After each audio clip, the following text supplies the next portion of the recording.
அடுத்த 5 நிமிடங்களில் மருத்துவ துணைக்கு சொல்லப்படக்கூடிய முதல் 4 பேர் கண்டிப்பு பேருக்கான செய்தி வந்துச்சு.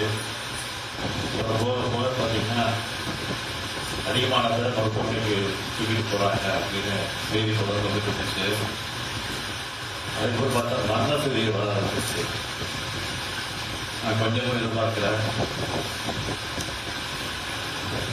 அந்த மரண செய்தி வர ஆரம்பிச்சா எனக்கு ஏற்பட்டு உடனடியாக இந்த மாவட்டத்தில் சுற்று வட்டாரத்தில் இருக்கக்கூடிய அந்த அமைச்சர் மக்கள் சுற்று பக்கத்தில் இருக்கக்கூடிய மாவட்டங்கள் இருக்கக்கூடிய அமைச்சர் மக்கள் எல்லாம் தொடர்பு கொண்டேன். அந்த அடிப்படையில் அன்பு பயிற்சி அவருக்கு கேட்டிருக்காரு. அவரை தொடர்பு கொடுக்கக்கூடியாக உத்தரவுப்பட்டு அனுபவத்தார். அதற்கு பிறகு அவருடைய மக்கள் நல்ல ஒரு சில மாசுபம் சென்னையில் உடனடியாக போய் நான் பாருங்க அப்படின்னு அவரே அனுப்பிச்சு வச்சேன். அப்புறம் டிஜிபி, சட்டம் ஒழுங்கு ஏடிஜிபி ஆகிய அதிகாரிகள் எல்லாம் காவல்துறை அதிகாரிகள் தொடர்பு கொண்டு அவருடைய பற்றி கவனிக்கொண்டு தோட்டாளர்களுக்கு நடவடிக்கை சொல்லி உத்தரவிட்டு அவர்களை அனுப்பி வச்சேன். அந்த செய்திகள்லாம் என் மனசை கலங்கடிச்சது. அதுக்கு பிறகு உடனடியாக நான் தலைமைச் செயலகத்துக்கு போய் அந்த நம்முடைய மூத்த அமைச்சர் துறைமுருகன் அவர்கள், நேரு அவர்கள், வேலு அவர்கள் அமைச்சர் தலைவர் தலைமைச் செயலகத்துக்கு போயிட்டேன். அதிகாரிகளை அழைச்சி டிஜிபி அழைச்சி அதுக்கு பிறகு கலந்து பேசி என்னென்ன செய்யலாம், என்ன நடவடிக்கை நான் கேட்டேன்.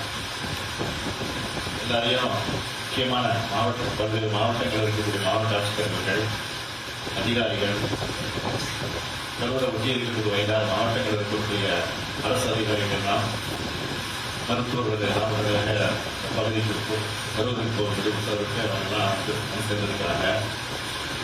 அதெல்லாம் விசாரித்தேன். ஆக இப்படிப்பட்ட நேரத்தில் பொதுமக்களும் ஒத்துழைப்பு தர வேண்டும் என்று நான் கேட்டுக்கொண்டிருக்கிறேன். அது சம்பந்தமாக அறிக்கையை வெளியிட்டிருக்கேன். பெரும் துயரத்துக்கு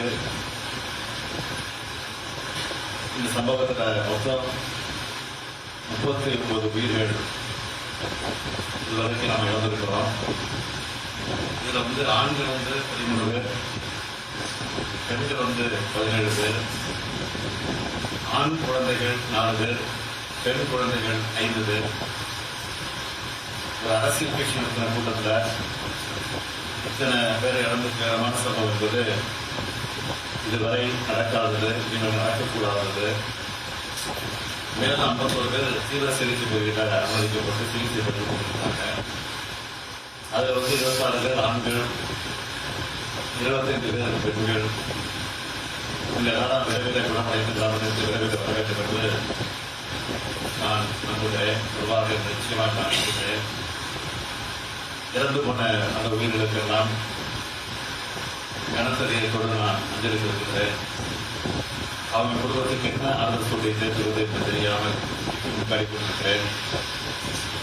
இந்த துயரமான சம்பவத்தை மரணமடைந்திருக்கக்கூடிய குடும்பத்திற்கு ஒவ்வொருவருக்கும் தலா 10 லட்சம் ரூபாய் வழங்கப்படும். அது முதலமைச்சர் பொது நிவாரண நிதியிலிருந்து வழங்கப்படும் என்று அறிவித்திருக்கிறேன். காயமடைந்த மருத்துவருடைய சிகிச்சையில் சிகிச்சைக்கு அனுமதிக்கப்பட்டிருக்கக்கூடிய அவர்களுக்கு தலா 1 லட்சம் ரூபாய் வழங்கப்படும் என்று அறிவிக்கப்பட்டிருக்கிறது.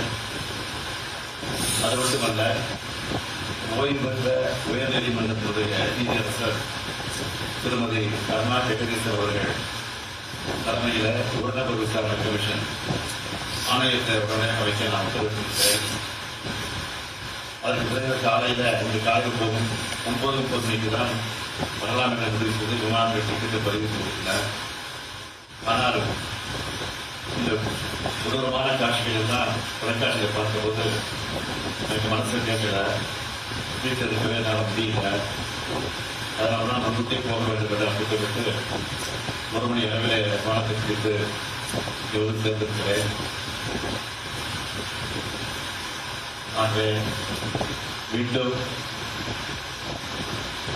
மரணமடைந்து இருக்கக்கூடிய அந்த குடும்பத்தை சார்ந்தவர்களுக்கு மீண்டும் ஆறுதலை தெரிவித்துக் கொள்கிறேன்.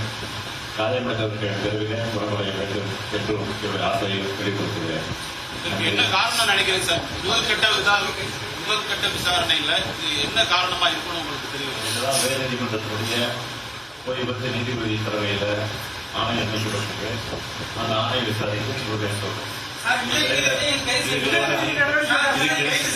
நீங்க கேட்கிற மாதிரி அரசியல் நோக்கத்தோட எதையும் சொல்ல திருப்பி தான் சொல்ல போறேன். ஆனா ஆணையம் அதுக்கெல்லாம் அமைச்சிருக்கிறோம். ஆணையத்தின் மூலமாக உண்மை வெளிவரும். அந்த உண்மை வெளிவருகிறது நிச்சயமாக உரிய தகவலுக்கும் வெளிவரும். ஆணையம் சொல்லுகிற அந்த அறிக்கை அடிப்படையில உரிய நடவடிக்கை எடுக்கப்படும்.